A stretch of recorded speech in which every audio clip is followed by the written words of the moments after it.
Ngiyanibingelela nina benzi kamalandela, ngiyanibingelela nina sizwe sakaZulu, ngiyanibingelela nina abesizwe sikaPhunga noMageba. Kusawuyena umshengi Shabalala udonga likaMavuso. Ayingani zakwethu iobsession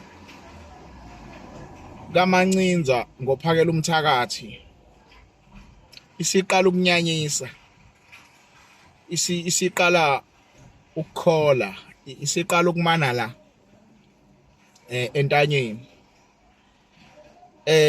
Iobsession yakhe nje ngophakela umthakathi hayi mfowethu akusekuhle. Ngicabanga ukuthi ngisho abantu bakaNongoma sebekuhalela ngempama nje ngisho bekubuka la einkundleni zokuxhumana ngoba you are so obsessed ngobhuti omdala. Lapho siwabonile amagalelo kaphakela umthakathi kakhulu, hayi kancane. Lapha amagalelo akho bhuti sisawezwa ngabantu, sisawezwa ngenziwa bethi. Into esikubona nje uzama ukuyenza ukuyiqhakambisa usebenzisa igama leqhawe. Singekuphikiseke futhi singekuthandabuza ukuthi umfo kaMancinza lo kunabathiza bamkhokhelayo ukuthi abhidlize into enhle kangaka. Abanguqhekeko amongst the people. Engayedwa abaningi engingababala kodwa yena iobsession yakhe lately nje isime emqaleni. Yonke indawo ubhuti la khona izinto azenzayo uyamxina, ngizothula ngizolinda yena abuyele ebantwini ngashawacima. Uphakela umthakathi mdala bafowethu, umnomzane lo ubaba weingane, indoda emfazini wayo, indoda emzini wayo, uyayazi into ayenzayo. Maye decide ukuthi hayi no lokho ngizokuveza ngesikhathi sithize ebantwini uzokwenza bafowethu. Uyabona makukhulunywa nge-sell out akukhulunywa ngomfokandabandaba, makukhulunywa nge-sell out akukhulunywa ngophakela umthakathi bafowethu. Ngangishilo ke nasekuqaleni wemfo kaMancinza ukuthi thina suZulu kamalandela asiwadla amandla omuntu mfethu, futhi siyama nomuntu nasothulini. Simile nophakela umthakathi mfethu, ngeke usishintshe. Ungawashintsha amaPedi, ungawashintsha abaTswana, ungawashintsha amaXhosa. Thina as Zulu people we stand our ground. Simile nondabandaba mfethu ngoba siwabonile amagalelo akhe. Yabo wena sihlele sikubone sixukwini nje, asikaze sikubone wenza into nje individual. Yabo so ungathathi into enhle kangaka ufuna ukuyibhidliza ngenxa yentshontsho olitholayo. Wena ukazi wayolala emaweni, wena awukaze wena wangabi nomndeni wakho kuthiwa uyolwelizwe. Wena ukaze wayentabeni kuthiwa uyothanda. Asikaze sikubone ngisho uhambela amaphara ke la. Yabo ngikhuluma nje umfokandabandaba kade ngibuka ulive wakhe eveza isite abayitholile abazokwakha kuyona indawo ezoba yi-rehabilitation center. Into ehlula ugovernment, into ehlula uhulumeni lokukhokhelayo wena ukuthi dicelela phansi igama lalo muntu. Lo muntu he is planning now uqoqa bonke abafowethu ebesinabo ezidakamizweni ababeke lapha ekuyinto esidingayo. Yabo amaphara wadinga shelter, abantu abasezidakamizweni abadinga ukunakekelwa bela emgaqweni badinga ukuthathwa bayobekwa lapha. Ukuhamba kwama-foreigner ila ekuzobanikeza khona i-chance yokuthi bakubone ukubaluleka kokuyeka isidakamizwa, cause bazokwehla benyuka nama-withdrawals not knowing ukuthi bazoyithola aphi into abayifunayo, so they will be forced ukuthi bayeke izidakamizwa. Kodwa wena ubhizi uyakhuluma just because awuna inseka kusho ukuthi akho phara kini, noma mhlawumbe ubona ukuthi okwehlela lezi izingane ngeke kuze kuzehlele zakho noma ezakini. Mfowethu umuntu lesikhuluma ngayo, abantu la besikhuluma ngabo. Ungasukeli nje umfokandabandaba kaMancinza isiyanyanyisa nyi le ndaba yakho yokuba obsessed ngomholi. Umholi lo wathina sibona ubuholi, sibona ama leadership skill lapha esingawaboni kuwena yabo. Ungaba upresident welakho but khulisa ilakho ngendlela eright, ungafuni ukuyikhulisa ngegama likandabandaba mfowethu.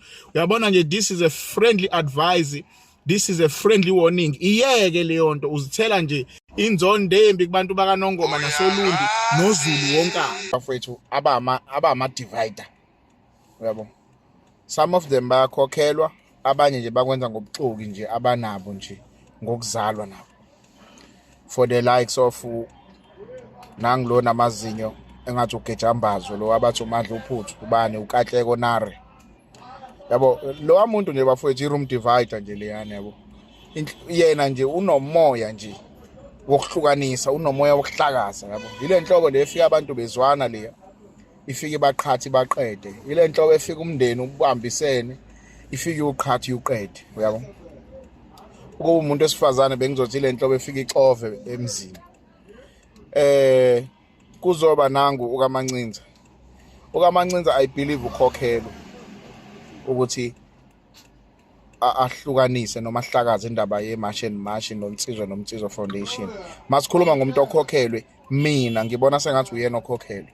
Max Makhanya ukhokhelwe. Njengoba esenza ama-video kuma-podcast ekhuluma ngophakela umthakathi ukuthi unomina sadla yena kwasha kwacima. Wayela swazi amagalelo kaMax ngaphandle kweyindaba nje engathi ishu nokuthuka abantu nokukhuluma indaba zasendlunkulu engangene kuzona. Asiwazi amagalelo akhe amahle, yabo. Baningi ke bafowethu, ngingabala kuze kushona ilanga. Yabo, khona nje abadivide ngama-comment kuphela. Ungadlile ngokwenza ama-video kodwa uzothi nje into ayikhomentayo wenza sure ukuthi uyayisupporta leyo division. So ke bafowethu singavumi-ke thina Zulu kamalandela ukudlala labo bantu. UkaMancinza mayethi ngeyaphinda ayihlanganise neMarch and March, asinendaba thina. Mayethi ngeyaphinda ayihlanganise noMnsizwa Foundation, asinendaba thina. Thina njengoZulu we behind you mfokandabandaba, we behind you. Uyinsizwa, ubumelile ubudoda sabona, wangafihla wangancetheza walala entabeni wadela umndeni wakho. Ungasitshela ngabantu abalala emasabhabsini, thina abalala befudumele bembathe ingubo ikanokusho la. Wena ubhizi uphansi phezulu ukhuleke entabeni, ukhulekela ukuthi izinto ihambe accordingly. Nangempela kwenzekile bafethu ngoba nasekuqaleni kwakinyukelwe entabeni kuyokhuleka umveli inqangi alalele, yabo. So ke ngandza kwethu singavumeli kama-room divider bese yasihlakaza. The struggle continues. Mfoka phakela umthakathi, sinawe bhuti, sinawe, we are behind you. Ngizwe emculo. Ngisho ngathiwa bathi naye manje siyanyuka sekuthiwa 15 million. Ngisho bangathi nithole 100 million, asinandaba. To a point of aswabheki ngisho amabala. Sakhula thina kuthiwa ungayinaki inzipho zomqobi wena dlana inyama. Ngoba mawunaka inzipho zomqobo uzoba nenkinga. Yenzekile ke lento naseJudea Bethlehem la abantu abangamlalelanga khona owayefikile ethunywa uNkulunkulu ngoba babuka amathize babuka ukuthi uzalwa uCarpenter, babuka ukuthi uyahlupheka ngoba babelindela ukuthi uzoba umuntu onesasasa noma uzoba umuntu omkhulu ababemlindele. Bafowethu uphakela umthakathi, simile naye siwuZulu. Hayi bafowethu, mina ngiyazi ukuthi kulula ukuthi sidivideke bafowethu. Nikhumbule ukuthi inhlangano ebusayo isasebenza ngalesa strategy sabelungu se division. So ukuthi enza something when ezoba divide. uRamaphosa uhlale phansi wayicubungula lento ukuthi okay, let me call this 2 or 3, ngimyeke lo eceleni so that bezoxabana. Nani ke nenza the very same thing, nemnikeza lento ayifunayo, nemisa la befuna ukuthi niye khona. So bafowethu thina as a Zulu nation simile nawe phakela umthakathi, simile nawe ndabandaba, sikubonile amagalelo akho. Yebo bafowethu asiphiki uJacinta Ngobese umsunguli weMarch and March, but uphakela umthakathi nensizwa noMnsizwa Foundation ishangane baliqonde ngqo ngoba kaZulu siyamqonda umuntu asimZulu, baliqonde ngqo ishangane. Awuklina uNongoma uphakela umthakathi, wawuklina uLundi eliqonda ngqo ishangane, engathemelezi, engamashi, engaphethe mabhodi, engabanga imsindo, aqonde ngqo nje. Madoda valani, madoda hambani. Washaya umoya kaNongoma, kuyinamhlanje kaNongoma ushaya umoya, woLundi kushaya umoya through undabandaba. So ke bafowethu zonke ke le insolo eseyivezwa kwaMancinza ke bafowethu sekwama allegations ke. Sisebenza ngeproof bafowethu, akadedela ubufakazi. Asisho ukuthi siyamphikela ukuthi wafumbathiswa. Mangabe ufumbathisiwe okwakhe, thina kunye sikwaziyo njengoZulu kamalandela, kunye bafowethu esikwaziyo, kunye ukuthi siwabonile amagalelo akhe. uShaka wesikhathi samanje lo. Laba kabathi unobumina kanti ubani ngoba vele uyena. Phela uyena umholi webutho lensizwa nomnsizwa foundation. Umina umfanele. Mawunenkinga nalowo mina hlala ekhaya akuncengwana la wensizwa. Nina ngiyabona nakhula nicesha phansi kweziketi zonina uxakeke indoda impela ijongo lishaya icomment ende ligxeka nje umina kaphakela umthaka. Thina sakhula singancengwa. Uqhathwa nomdala umuntu lo uthi uyagoloza udliwe isitwebhu uqonde kuyena usukhala ufika umnqobo. Ngobani sasingancengwa thina bafowethu. So ke simile nawe mfokandabandaba, simile nawe bhudiphakela, simile nawe mfowethu. Ungathuswa yilutho amampunge lawo amahebezi esisawezwa. Ngisho ngathi iproof sebeyivezile thina simile nawe. Hayi simile mfowethu. Ngesivumela uRamaphosa ukuthi akhoze idivision phakathi kwethu wey'ngane zakwethu. Ngike ngahlala phansi ngabuka ngabheka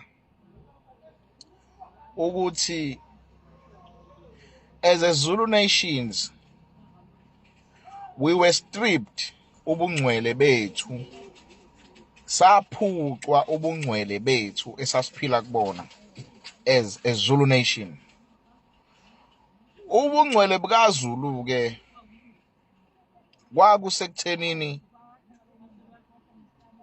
azala abantwana abazalele emshadweni, abantwana ababiza isibongo esiyiso. Ubungcwele bukaZulu kwakuhlanganisa amandla phakathi kwedlozi nomvelinqangi ababekhuphukela entabeni okhokho mangabe lomisile lingasanethi, mangabe izitshalo zisha noma ngabe isiphi isimo ababebhekena naso, baye bakhuphukela entabeni bafike bakhuleke kumvelinqangi ngampela aphendule. Wafika umhlophekazi wabona lamandla edlozi noNkulunkulu, wabona lo mngcwele ophilwa isizwe sakaZulu bokuthi wawuthi ungaqala nje uyivula ubuvajini ingane yabantu bafika omama ekuseni bengasadla iy'nkobe ezamuntu bezothatha inkomo yomqhoyisi esibayeni.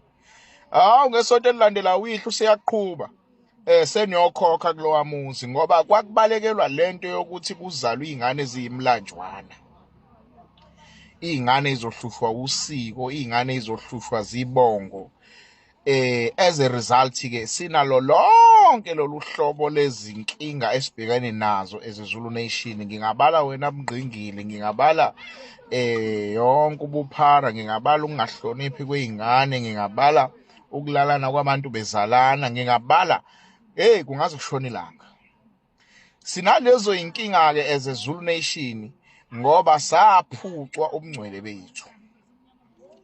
Kwase kufika-ke lo mlungu okwakuthiwa uShepstone ekwaqanjwa ngayo idolobha lala ngakithi iPort Shepstone.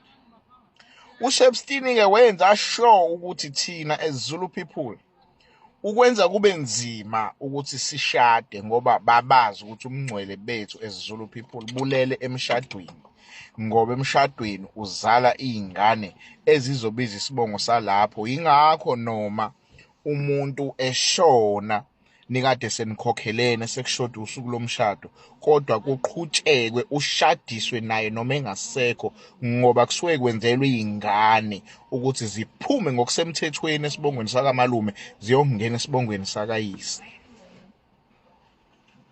Wayesethi uShepstone-ke ilobolo alibe zinkomo eziyi11 kumfokazana nje, intombi egcwele. Ngikhuluma ngentombi nje yomfokazana. Then-ke ebukhosini-ke zathi xaxa uma ulobola ingane yenkosi. Bajabula abantu bangalesa sikhathi because babona kukuhle, babona ingcebo. Ukhumbule ingcebo yangalesa sikhathi bekuyizinkomo, bekuyimfuyo kwamasimi. Iyona ngcebo yangalesa sikhathi. Bajabula-ke abantu abadala because babona ukuthi lo mlungu uyasithanda. Sesizoceba ngamadodakazi ethu. kanti phela mase sihlehla nomlando welobolo, ilobolo ngenhloso kwakho ubuhlobo obuhle wawuhambisa lokho onakho. Niboke nilandele umbuso Khoza ey'nkundleni zokuxhumana eZulu Custodian echaza kabanzi ngendaba yelobolo. So-ke bajabula abantu bangalesa sikhathi, bathi iphutha abalenza abalicabangelanga ikusasa leli mina nawe Zulu kaMalandela esesiphila kulona, lapho ingcebo ingasezona izinkomo kodwa ingcebo isiyimali. Abalicabangelanga ikusasa leli mina nawe siphila kulona. Siyashayeka-ke manje, sishayekaphi? Ekuthenini asisakwazi ukuthatha abafazi ngoba umfazi uyabiza. Thanks to Shepstein. Wabiza-ke umfazi nowasemthathile umfazi uNelabhede ambulale ngoba usuke ecabanga ley'mali zakhe ley'ndodle ey'ngaka. Sekunomkhuba omubi-ke manje, usuwuthathwa nanokuthi ingane yethu ifundile. Hayi bafowethu, usubizwa nemishini yokuwasha, uzubizwe ngesirufu. Hayi Zulu kaMalandela, ngiyala. Mina ebengakufisa kungangezwe lakhe isilo samabandla onke ukuthi ake ubuyekeze indaba yelobolo, silo samabandla, ukuze ungazithuki in future usuhola isizwe semlanjwana sodwa, ngoba kuzofika lapho to that point ukuthi ugcina usuhola isizwe semlanjwana yodwa, ngoba ukushada noma ukuganwa kunzima esikhathini samanje cause iy'nkomo ziyabiza, imisebenzi ayikho, amabhizinisi ayacikizela. Hulumeni lowo kunele kuphume iy'mali zokuxhasa osomabhizinisi abasakhula, zidliwe yibona. Ungababona besha izisu zinkulu nje, ngingekababizanga amagama, kodwa yiyo le mali ekusuke kufanele ixhasa abantu. So sidonsa ngodizili bafowethu, sidonsa ngegiya lokugcina. So-ke uZulu-ke waphucwa kumngcwele bakhe, bajabula-ke abantu ababephila ngaleso sikhathi, abangalicabangeli ikusasa.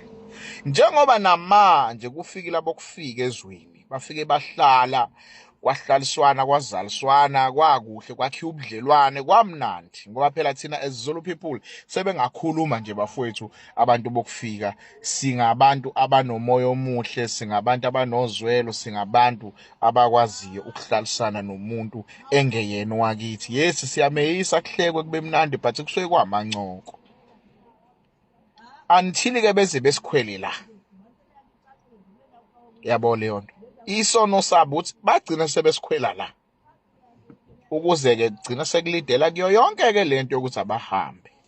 So sibahlalisile kwa-right, mase sithi abahambe-ke sekunabantu base-South Africa abangasalicabangeli ikusasa, abesebebona kukuhle ekuhlalisweni nalaba bantu abalicabangeli ikusasa ley'ngane zabo, ukuthi ngelinye ilanga siyophaphama kuthiwa upresident wase-South Africa, i-Nigerian, i-Zimbabwean, i-Mozambican, i-Ghana, i-Congo, siyophaphama one day. Ngoba namanje mfowethu, uma singakhuluma iqiniso nje, uma kungathiwa abokufika bavula iqembu lezepolitiki bangasichitha abafowethu okhethweni, ngoba bane-unity laba bantu, babambisene ngendlela eyisimanga, bane-unity. Ngeke bagxumagxuma amaqembu, kodwa bangavota bonke. Ngisho ngathiwa livulwa amaSomalia, lingavotelwa iwo wonke amazwe angaphandle, ngoba bayobelwa nokuchitha iqembu elibusayo eSouth Africa. So engane zakwethu-ke bahappy-ke abantu, sebebona ku-wrong ukuthi makuthiwa abahambe, but abalicabangeli ikusasa ley'ngane zabo. Lento eyenzeka-ke emhleni yokhokho bethu ukuthi uShepstein mayethi ilobola likhuphuke, bajabulela bona inawu, bangalicabangela ikusasa. Saphuca kanjalo-ke bafowethu ukungcwele, singuZulu kaMalandela. Ngithi nje nami ake ngicubungule ingcubungu, ngiveze-ke nami ukuthi hayi bafowethu, asingacabangeli namhlanje, especially taxi drivers. Lento yokuthi nithi abokufika ibona abagibelayo bangahamba, hayi bafowethu, musana ukucabangela ukugcwalisa izisu bafowethu. ake sicabangele ikusasa labantwana bethu ngoba bafowethu lonakele. Don't you think ukuthi mangathiwa abokufika bayahamba nale ndawo esiyibona ungapaka ukuthi zingaphela kulungiswe izingane zibuyele emakhaya, awufiswe nokubona iSouth Africa nje ileso simo sokuthi awusahlangani nephara? Bafowethu ngeke, mina ngufakazi, ngiyazi bafowethu ukuthi badominate kangakanani labafowethu kuma-drugs. So ukuhamba kwabo ziningi izinto ezoshintsha, le-unemployment rate izokhula.